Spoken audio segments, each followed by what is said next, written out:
ನಮಸ್ಕಾರ ಕದಂಬ ನ್ಯೂಸ್ಗೆ ಸ್ವಾಗತ. ನಾನು ಸೋನಿಕಾ ಸುದೇಶ್. ಮೊದಲಿಗೆ ಮುಖ್ಯಾಂಶಗಳು.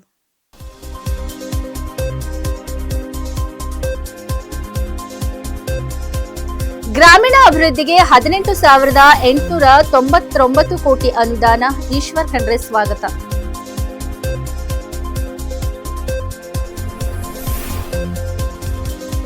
ಬಿಎಲ್ಒ ಸಂಪರ್ಕಿಸಿ ಮತದಾರರ ಪಟ್ಟಿಯಲ್ಲಿ ಹೆಸರು ಸೇರಿಸಿಕೊಳ್ಳಿ. ಈಶ್ವರ್ ಸಿಂಗ್ ಠಾಕೂರ್ ಕರೆ.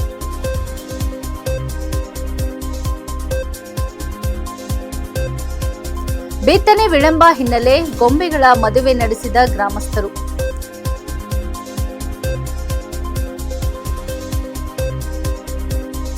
ಒಳ ಮೀಸಲಾತಿ ಗೊಂದಲ ಸರಿಪಡಿಸಿ, ಇಲ್ಲದಿದ್ದರೆ ಹೋರಾಟ. ಚೌಹಾಣ್ ಎಚ್ಚರಿಕೆ. ಸುದ್ದಿಯ ವಿವರಗಳು. ನವದೆಹಲಿಯಲ್ಲಿ ನಡೆದ ಪಂಚಾಯತ್ ರಾಜ್ ಸಚಿವರ ರಾಷ್ಟ್ರೀಯ ಸಮ್ಮೇಳನದಲ್ಲಿ ಕರ್ನಾಟಕದ ಗ್ರಾಮೀಣ ಅಭಿವೃದ್ಧಿ ಹಾಗೂ ಪಂಚಾಯತ್ ರಾಜ್ ಸಚಿವ ಈಶ್ವರ್ ಖಂಡ್ರೆ ರಾಜ್ಯದ ಪರವಾಗಿ ಮಹತ್ವದ ಬೇಡಿಕೆಯನ್ನು ಮುಂದಿಟ್ಟರು. 15ನೇ ಹಣಕಾಸು ಆಯೋಗದ ಶಿಫಾರಸಿನಂತೆ ಕರ್ನಾಟಕಕ್ಕೆ ಬಾಕಿ ಇರುವ 2,186.20 ಕೋಟಿ ಅನುದಾನವನ್ನು ತಕ್ಷಣ ಬಿಡುಗಡೆ ಮಾಡುವಂತೆ ಅವರು ಕೇಂದ್ರ ಸರ್ಕಾರವನ್ನು ಬಲವಾಗಿ ಆಗ್ರಹಿಸಿದರು. ಗ್ರಾಮೀಣ ಪ್ರದೇಶಗಳಲ್ಲಿ ಕುಡಿಯುವ ನೀರು, ಮೂಲಸೌಕರ್ಯ ಅಭಿವೃದ್ಧಿ ಹಾಗೂ ವಿವಿಧ ಜನಪರ ಕಾಮಗಾರಿಗಳ ಅನುಷ್ಠಾನಕ್ಕೆ ಈ ಅನುದಾನ ಅತ್ಯಂತ ಅಗತ್ಯವಾಗಿದೆ ಎಂದು ಸಚಿವರು ತಿಳಿಸಿದರು. ಅನುದಾನ ಬಿಡುಗಡೆಗೆ ಸಂಬಂಧಿಸಿದಂತೆ ರಾಜ್ಯ ಸರ್ಕಾರವು ಅಗತ್ಯವಿರುವ ಎಲ್ಲಾ ಷರತ್ತುಗಳನ್ನು ಈಗಾಗಲೇ ಪೂರೈಸಿದ್ದು, ಹಣ ಬಿಡುಗಡೆಗೆ ಯಾವುದೇ ವಿಳಂಬ ಮಾಡಬಾರದು ಎಂದು ಸಭೆಯಲ್ಲಿ ಸ್ಪಷ್ಟವಾಗಿ ಒತ್ತಾಯಿಸಿದ್ದಾಗಿ ಖಂಡ್ರೆ ಹೇಳಿದರು. ಇದೇ ಸಂದರ್ಭದಲ್ಲಿ 16ನೇ ಹಣಕಾಸು ಆಯೋಗದ ಶಿಫಾರಸಿನಂತೆ ಮುಂದಿನ 5 ವರ್ಷಗಳಿಗೆ ಕರ್ನಾಟಕದ ಗ್ರಾಮ ಪಂಚಾಯಿತಿಗೆ 18,899 ಕೋಟಿ ಅನುದಾನ ನಿಗದಿಯಾಗಿರುವುದನ್ನು ಅವರು ಸ್ವಾಗತಿಸಿದರು. ಈ ಅನುದಾನದಿಂದ ಗ್ರಾಮೀಣಾಭಿವೃದ್ಧಿ ಯೋಜನೆಗಳಿಗೆ ಹೆಚ್ಚಿನ ವೇಗ ಸಿಗಲಿದ್ದು, ಗ್ರಾಮ ಪಂಚಾಯಿತಿಗಳ ಆರ್ಥಿಕ ಸಾಮರ್ಥ್ಯವೂ ಹೆಚ್ಚಲಿದೆ ಎಂದು ವಿಶ್ವಾಸ ವ್ಯಕ್ತಪಡಿಸಿದರು. ರಾಜ್ಯದ ಗ್ರಾಮೀಣ ಜನರ ಸಮಗ್ರ ಅಭಿವೃದ್ಧಿಗೆ ಕೇಂದ್ರ ಸರ್ಕಾರ ಅಗತ್ಯ ಸಹಕಾರ ನೀಡಬೇಕೆಂದು ಸಚಿವರು ಮನವಿ ಮಾಡಿದರು. At the outset, I would like to thank the Government of India and Honorable Union Minister for Panchayat Raj for organizing this National Conference of State Panchayat Raj Ministers for deliberations on the 16th Finance Commission recommendations and for discussing the operational guidelines for implementation. Initially, I would like to place on record the status of the 15th Finance Commission fund released by Government of India for Gram Panchayats and the utilization for the state. As against an allocation of rupees 13,392 crore for the Gram Panchayats in the state during the 15th Finance Commission period, from 2020-21 to 25-26, the state has received 11,068 crore in 4 years, and the same has been transferred in full to the respective Gram Panchayats. However, for the last financial year of the 15th Finance Commission award period, that is during financial year 25-26, as against an allocation of rupees 2,186.2 crore for the Gram Panchayats, no releases were made by the Government of India. I would like to bring to your kind notice that the state has complied with all prescribed conditions stipulated under Para 5A of the Operational Guidelines for implementation of the 15th Finance Commission recommendations relating to rural local body grants to Gram Panchayats during the period 21-22 to 25-26 for both tied and untied grants. Despite compliance with the state government, 15th Finance Commission grants for financial 25-26 have not yet been released to the Gram Panchayats of Karnataka.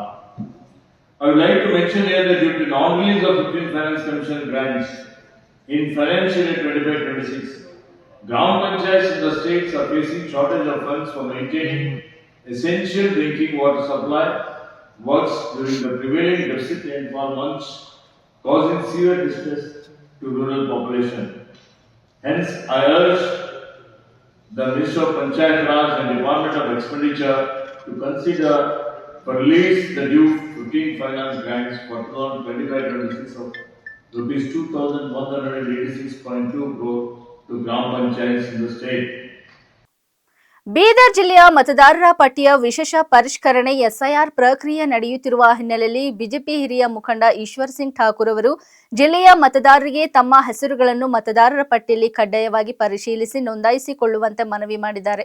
ಈ ಕುರಿತು ಪ್ರಕಟಣೆ ನೀಡಿರುವ ಅವರು ಮತದಾನವು ಪ್ರತಿಯೊಬ್ಬ ನಾಗರಿಕನ ಸಂವಿಧಾನಬದ್ಧ ಹಕ್ಕು ಮತ್ತು ಜವಾಬ್ದಾರಿಯಾಗಿದ್ದು ಮತದಾರರ ಪಟ್ಟಿಯಲ್ಲಿ ಹೆಸರು ಸೇರ್ಪಡೆ ಮಾಡಿಸಿಕೊಳ್ಳುವುದು ಪ್ರತಿಯೊಬ್ಬ ಅರ್ಹ ಮತದಾರನ ಕರ್ತವ್ಯವಾಗಿದೆ ಎಂದು ತಿಳಿಸಿದರು. ಜಿಲ್ಲೆಯಲ್ಲಿ ನಡೆಯುತ್ತಿರುವ ವಿಶೇಷ ಮತದಾರರ ಪಟ್ಟಿಯ ಪರಿಷ್ಕರಣೆ ಎಸ್ಐಆರ್ ಅಭಿಯಾನದ ಸಂದರ್ಭದಲ್ಲಿ ತಮ್ಮ ಹಾಗೂ ತಮ್ಮ ಕುಟುಂಬದ ಸದಸ್ಯರ ಹೆಸರುಗಳು ಮತದಾರರ ಪಟ್ಟಿಯಲ್ಲಿ ಸರಿಯಾಗಿ ದಾಖಲಾಗಿರುವುದನ್ನು ಪರಿಶೀಲಿಸಬೇಕು ಎಂದು ಅವರು ಮನವಿ ಮಾಡಿದರು.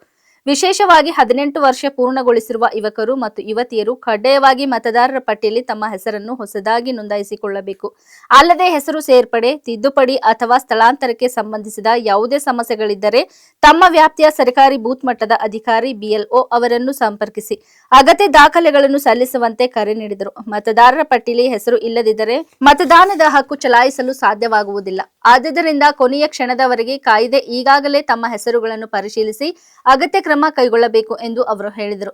ಬೀದರ್ ಜಿಲ್ಲೆಯ ಎಲ್ಲಾ ಮತದಾರರು, ವಿಶೇಷವಾಗಿ ಮೊದಲ ಬಾರಿಗೆ ಮತದಾನ ಮಾಡುವ ಯುವಕರು ಈ ವಿಶೇಷ ಅಭಿಯಾನವನ್ನು ಸದುಪಯೋಗಪಡಿಸಿಕೊಂಡು ತಮ್ಮ ಪ್ರಜಾಪ್ರಭುತ್ವದ ಹಕ್ಕನ್ನು ಭದ್ರಪಡಿಸಿಕೊಳ್ಳುವಂತೆ ಅವರು ಕಳಕಳಿಯಿಂದ ಮನವಿ ಮಾಡಿದರು.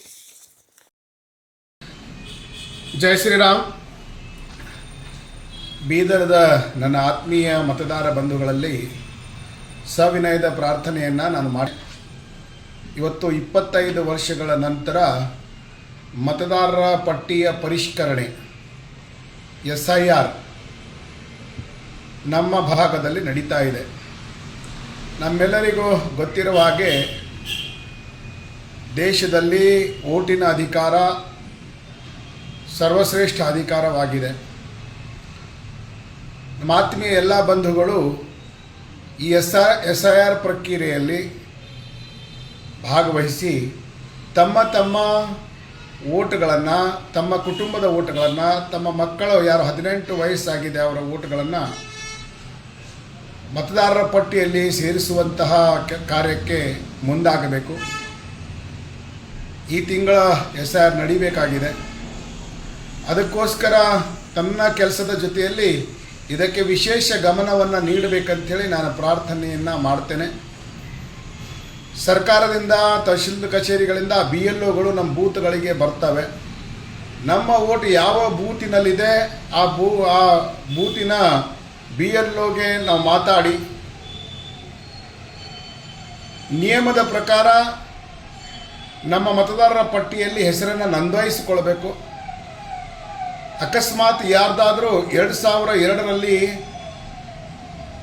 ಮತದಾರರ ಪಟ್ಟಿಯಲ್ಲಿ ಹೆಸರು ಇರದೇ ಇದ್ದರೆ ತನ್ನ ಕುಟುಂಬದ ಹಿರಿಯರ ಹೆಸರುಗಳನ್ನು ನಮೂದು ಮಾಡಿ ತಮ್ಮ ಮತದಾರರ ಪಟ್ಟಿಯನ್ನು, ತಮ್ಮ ವೋಟನ್ನು ಸರಿ ಮಾಡಿಕೊಳ್ಬೇಕು.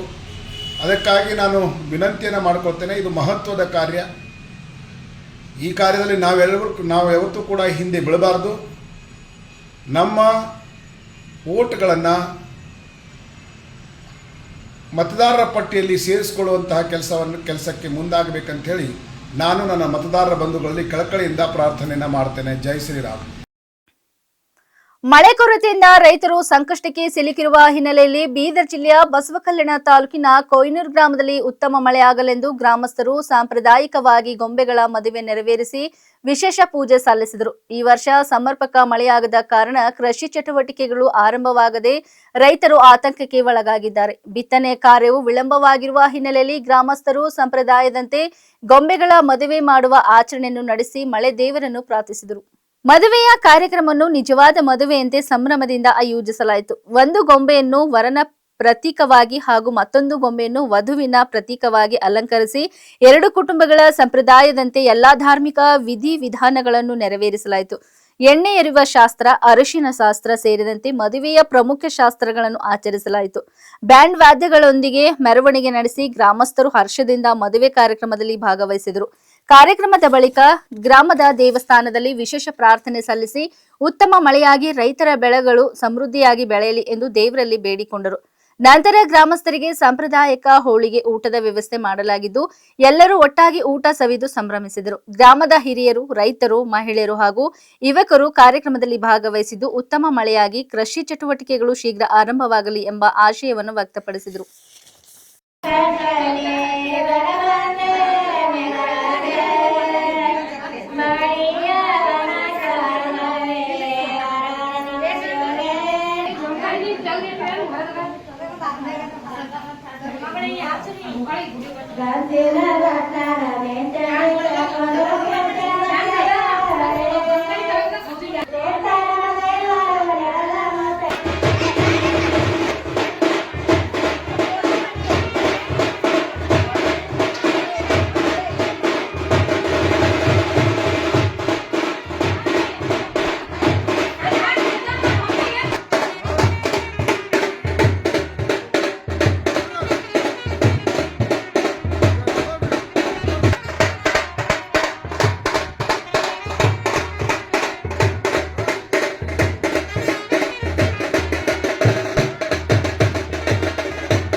ಗಾಡಿ ಲೆಕ್ಕ ಮಂದಿಗೆ ದೊಡ್ಡವ್ರು ಎಲ್ಲಾನೇ ಮಾಡ್ತಾರ. ಏನು ಅವೆಲ್ಲ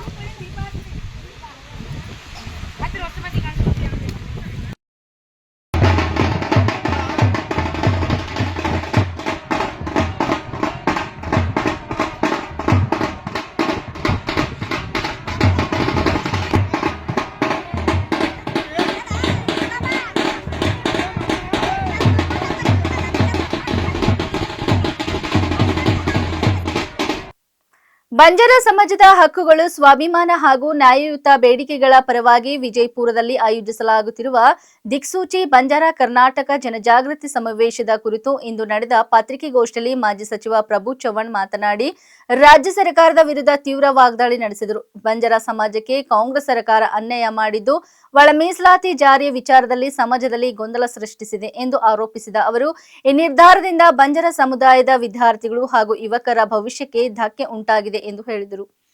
ಒಳ ಮೀಸಲಾತಿ ಕುರಿತು ಸರ್ಕಾರ ಮತ್ತೊಮ್ಮೆ ಸಮಗ್ರವಾಗಿ ಪರಿಶೀಲನೆ ನಡೆಸಬೇಕು.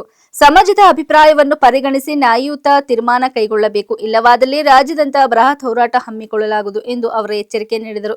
ಒಳ ಮೀಸಲಾತಿಯ ಪ್ರಸ್ತುತ ವ್ಯವಸ್ಥೆಯಿಂದ ಬಂಜಾರ ಸಮಾಜದ ಪ್ರತಿಭಾವಂತ ವಿದ್ಯಾರ್ಥಿಗಳಿಗೆ ವೈದ್ಯಕೀಯ ಸೇರಿದಂತೆ ಉನ್ನತ ಶಿಕ್ಷಣದ ಪ್ರವೇಶದಲ್ಲಿ ತೊಂದರೆ ಉಂಟಾಗುತ್ತಿದೆ.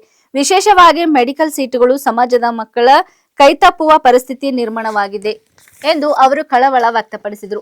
ಬಂಜಾರ ಸಮಾಜದ ಹಕ್ಕುಗಳ ರಕ್ಷಣೆ ಹಾಗೂ ಸಮುದಾಯದ ಅಭಿವೃದ್ಧಿಗಾಗಿ ದಿಕ್ಸೂಚಿ ಬಂಜಾರ ಕರ್ನಾಟಕ ಜನಜಾಗೃತಿ ಸಮಾವೇಶವನ್ನು ಆಯೋಜಿಸಲಾಗುತ್ತಿದ್ದು ಸಮಾಜದ ಹೆಚ್ಚಿನ ಸಂಖ್ಯೆಯ ಜನರು ಭಾಗವಹಿಸಿ ತಮ್ಮ ಧ್ವನಿಯನ್ನು ಸರ್ಕಾರಕ್ಕೆ ತಲುಪಿಸಬೇಕೆಂದು ಅವರು ಕರೆ ನೀಡಿದರು. ಪತ್ರಿಕೆಗೋಷ್ಠಿಯಲ್ಲಿ ಸಮಾವೇಶದ ಉದ್ದೇಶ, ಸಮಾಜದ ಪ್ರಮುಖ ಬೇಡಿಕೆಗಳು ಹಾಗೂ ಮುಂದಿನ ಹೋರಾಟದ ರೂಪರೇಷೆಗಳ ಕುರಿತು ಮಾಧ್ಯಮ ಪ್ರತಿನಿಧಿಗಳಿಗೆ ಮಾಹಿತಿ ನೀಡಲಾಯಿತು. ರಾಜ್ಯ ಸರ್ಕಾರ ವಿರುದ್ಧ ಒಳ ಮೀಸಲಾತಿ ಕುರಿತು ಬಂಜಾರ ದಿಕ್ಸೂಚಿ ಈ ಬಂಜಾರ ಜನಜಾಗೃತಿ ಅಭಿಯಾನ ನಾವು ಪ್ರಾರಂಭ ಮಾಡಿದ್ವಿ. 27 ತಾರೀಕೆ ಕಲಬುರಗಿನಲ್ಲಿ, ಆಮೇಲೆ 29 ಬೀದರು, 30 ತಾರೀಕು ಯಾದಗಿರಿ, 4 ತಾರೀಕು ಬಿಜಾಪುರ್ನಲ್ಲಿ ಆಗ್ತಾ ಇದೆ. ಈ ಪ್ರೆಸ್ ಮೀಟ್ಗೆ ಎಲ್ಲ ನಮ್ಮ ಮೀಡಿಯಾಗೆ ಸ್ವಾಗತ. ವೇದಿಕೆ ಮುಂದೆ ಎಲ್ಲ ನಮ್ಮ ಸಿದ್ದೂರು ನಮ್ಮನಿ, ಡಾಕ್ಟರ್ ಉಮೇಶ್ ಯಾದವ್, ನಮ್ಮ ನಾಯಕರು. ನಾನು ರಿಪೀಟ್ ಮಾಡಕ್ಕೆ ಹೋಗಲ್ಲ. ಯಾವ ಥರ ನಮ್ದು ಈ 3 ವರ್ಷ ಕಾಂಗ್ರೆಸ್ ಸರ್ಕಾರ ಬಂದ ಮೇಲೆ ನಮ್ಮ ಸಮಾಜಕ್ಕೆ, ಬಂಜಾರ ಕೋಯಿ ಕುರ್ಮಾ ಕುರ್ ಸಮಾಜಕ್ಕೆ ಯಾವ ಥರ ಅನ್ಯಾಯ ಆಗಿದೆ. MBBSಗೆ ಅಡ್ಮಿಷನ್ ಆಗ್ತಾ ಇಲ್ಲ, ಮೆಡಿಕಲ್ ಅಡ್ಮಿಷನ್ ಆಗ್ತಾ ಇಲ್ಲ, ಮೊರಾರ್ಜಿ ದೇಸಾಯಿನಲ್ಲಿ ಆಸ್ಟ್ರೇಲಿಯಾದಲ್ಲಿ ಅಡ್ಮಿಷನ್ ಆಗ್ತಾ ಇಲ್ಲ, ಇಂಜಿನಿಯರಿಂಗ್ ಅಡ್ಮಿಷನ್ ಆಗ್ತಾ ಇಲ್ಲ. ಈ ತರ ಅನ್ಯಾಯ ನಮ್ಮ ಸಮಾಜಕ್ಕೆ ಕಾಂಗ್ರೆಸ್ ಸರ್ಕಾರ ಮಾಡಿದ್ದಾರೆ. ಅವ್ರ ವಿರುದ್ಧವಾಗಿ ನಾನು ಹೋರಾಟ ಮಾಡಬೇಕು, ಈ ತೀರ್ಮಾನ ಮಾಡಿ ಈ ಹೋರಾಟಕ್ಕೆ ಸಜ್ಜೆ ಮಾಡಿದ್ದೀನಿ. ಈ ಬಂಜಾರ ದಿಕ್ಸೂಚಿ ಈ ಹೆಸರು ಇದೆ.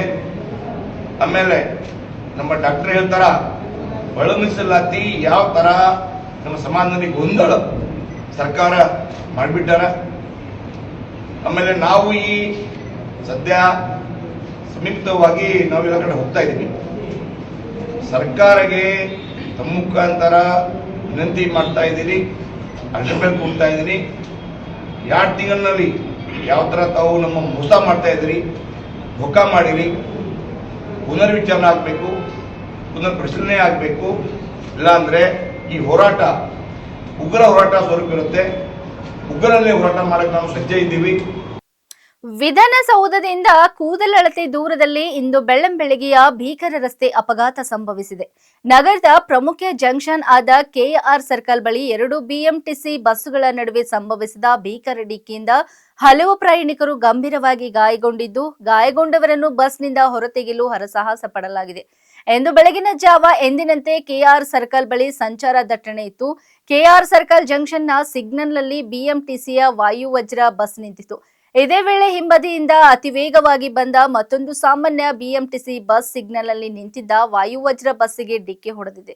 ಡಿಕ್ಕಿಯ ರಭಸಕ್ಕೆ ಸಾಮಾನ್ಯ ಬಿಎಂಟಿಸಿ ಬಸ್ಸಿನ ಮುಂಭಾಗ ಸಂಪೂರ್ಣವಾಗಿ ಜಖಂಗೊಂಡಿದೆ. ಬಸ್ ಸಂಚಾಲಕನಿಗೆ ಗಂಭೀರ ಗಾಯವಾಗಿದ್ದು ಆಸ್ಪತ್ರೆಗೆ ದಾಖಲಿಸಲಾಗಿದೆ. ಮತ್ತೊಬ್ಬ ಮಹಿಳೆಗೆ ಗಂಭೀರ ಗಾಯವಾಗಿ ಕಾಲು ಸಿಕ್ಕಿ ಹಾಕಿಕೊಂಡು ತೆಗೆಯಲು ಹರಸಾಹಸ ಪಟ್ಟರು. ಕಬ್ಬಿಣದ ಸಲಕೆಗಳನ್ನು ಹರಸಾಹಸ ಪಟ್ಟು ತುಂಡರಿಸಿ ಮಹಿಳೆಯನ್ನು ಹೊರ ತೆಗೆಯಲಾಯಿತು. ಬೆಳಗಿನ ಅವಧಿಯಾಗಿದ್ದರಿಂದ ಬಸ್ಗಳಲ್ಲಿ ಕಚೇರಿ ಹಾಗೂ ದೈನಂದಿನ ಕೆಲಸ ಕಾರ್ಯಗಳಿಗೆ ತೆರಳುತ್ತಿದ್ದ ಪ್ರಯಾಣಿಕರು ಹೆಚ್ಚಿನ ಸಂಖ್ಯೆಯಲ್ಲಿದ್ದರು. ಇದ್ದಕ್ಕಿದ್ದಂತೆ ಸಂಭವಿಸಿದ ಈ ಘೋರ ಅಪಘಾತದಿಂದಾಗಿ ಬಸ್ಸಿನಲ್ಲಿದ್ದ ಪ್ರಯಾಣಿಕರಿಗೆ ತೀವ್ರ ತೊಂದರೆ ಉಂಟಾಯಿತು. ಅಪಘಾತದ ತೀವ್ರತೆಗೆ ಬಸ್ಸಿನ ಮುಂಭಾಗದ ಸೀಟುಗಳಲ್ಲಿದ್ದ ಹಲವು ಮಹಿಳಾ ಪ್ರಯಾಣಿಕರಿಗೆ ತಲೆ ಹಾಗೂ ಕೈಕಾಲುಗಳಿಗೆ ಗಂಭೀರ ಸ್ವರೂಪದ ಗಾಯಗಳಾಗಿವೆ ಎಂದು ತಿಳಿದು ಬಂದಿದೆ.